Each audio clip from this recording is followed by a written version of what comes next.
of this situation. And if an infinite number of measurements were made on that ensemble, then the wave function square would come out like this, and the probability of where the particle would be would come out to be the average. Okay? A little bit messy. Griffiths has nice words for it, but it's just key to remember, this calculation is kind of the hypothetical calculation of the average. I go and I measure where the electron is in this box. I measure it once. Did I do it a million times? No. No. Right? I did it once. But what my calculation is not the calculations as if I measured it once. It's the calculation, what if I did it an infinite number of times and then averaged over those infinite results? What would that answer be? So in other words, the expectation value is the average value. All right? Now, if I calculate an average value, does that mean that's probably where I'm going to get the particle to be? No. All right, because right here, you know, the average is probably right here, right? At x over 2. And that's actually not a very likely place where I find it. But it is the average place. But if you say f of x being a function, the average value of the function would probably be that point in the middle. It would be right there in the middle. So my expectation value is going to come out to be 0. That represents if an infinite number of people took this data, measurements, where it was, half infinity would come over here, half infinity would go over here. If you average those two, where would the result be? Right in the middle. That's what it means. It's the average value of where you have this ensemble of identically prepared things if you were able to make that measurement a whole bunch of times. So when all is said and done, this will probably come out to be L over 2. Alright? We'll quit in a second, alright? But what's the other big piece of information that you've got to take care of? You can't just give X. Standard deviation. Right? You've got to give a standard deviation. Alright, so we want X plus or minus the standard deviation of X. What is the standard deviation of X equal to? It equals the square root of the expectation of X squared minus the inside minus expectation outside. of X quantity squared. Did I go do it wrong? I said no, it's inside minus outside. Okay. Okay, so I've got it right. Yes. So now, how would you do that calculation quantum mechanically? How would you do it using quantum mechanics? What's my, now I'm going to ask you to do this. It's the square root of what? How do I calculate the expectation of X squared? You should put it in the whole equation. So, tell me. So it would be integral The integral, 0 to L, of x p of X. x p of x. just tell me the answer. Control like this. Okay, so of x Psi star. Psi star, X squared. X squared, Psi dx.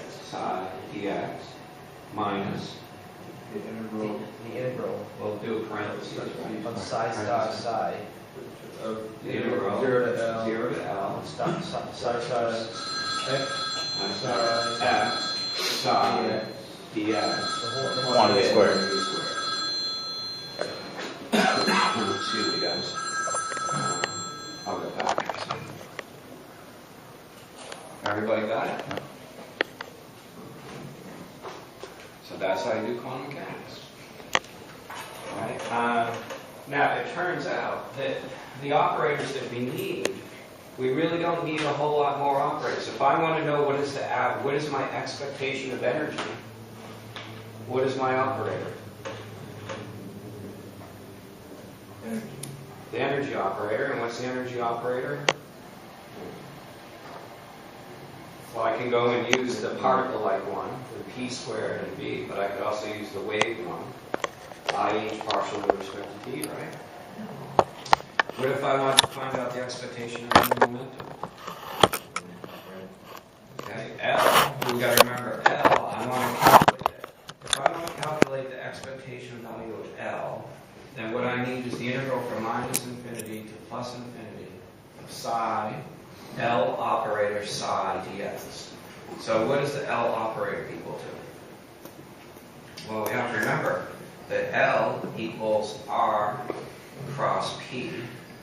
All right, R is just 3 dimensions, right? Everybody agree? So in 1 dimension, this is not R, it's X. Right? Do we have an operator for X? For the position? Yes. What is it? We just did it. So in other words, if you want, the operator for X equals X.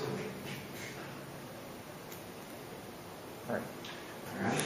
So what is this going to equal to?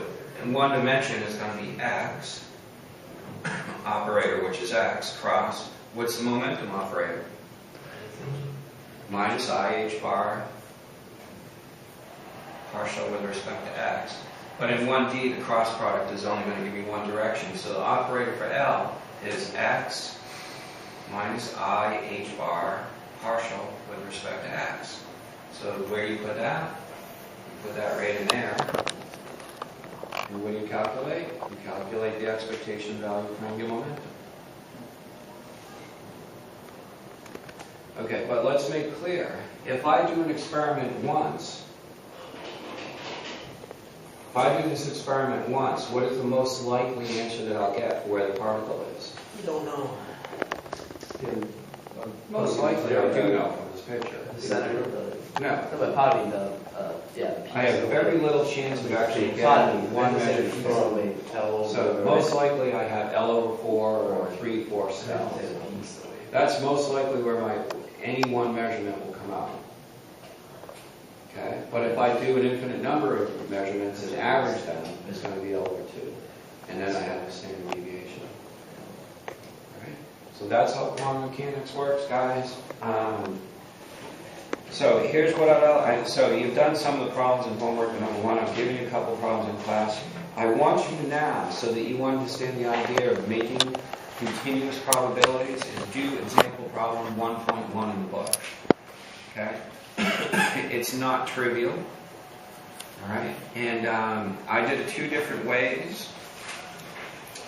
I want you to have a look at it, but the goal is here, not that you can just follow it through in the book, that you can close the book and do it on your own. So when you turn in a piece of paper to me, that turned in piece of paper is the work you did ultimately with the book closed. So I don't care how many times you have to go through that example problem to figure it out. The piece of paper that you turn in to me shows me that you then started with that problem on your own and were able to work through it on your own. Is that the photograph one? Yeah, when the ball's falling down the cliff. Alright? And, yeah, so pretty much that's chapter 1, guys. Alright? So we did a good job getting through chapter 1.